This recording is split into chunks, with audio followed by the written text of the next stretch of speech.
কথা, হারাম হওয়ার কথা নয়। চাকরিরত অবস্থায় একজন কলিগ অন্য কলিগের খারাপ দিকগুলোর ব্যাপারে সতর্ক করার নিয়তে বলা যেতে পারে কিনা?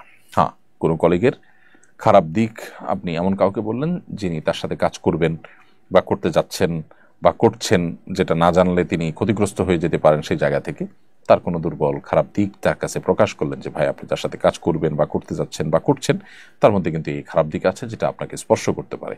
এরকম যদি হয় তাহলে আপনি বলতে পারেন, সেটা গুনাহ হবে না। কিন্তু তার যেই খারাপ দিকটা থেকে আপনার আসলে কোনো লাভ ক্ষতির ব্যাপার নেই। ধরুন তার চারিত্রিক সমস্যা আছে, তো এতে আপনার কোনো অসুবিধা যদি না থাকে তাহলে আপনার কাছে কেউ বললে সেটা অবশ্যই গীবত হবে এবং সেটা নিষিদ্ধ হবে। কারণ এখানে সংশোধনের ব্যাপার, আপনার আত্মরক্ষার ব্যাপার, আপনি ক্ষয়ক্ষতি থেকে বাঁচার কোনো ব্যাপার এখানে নেই।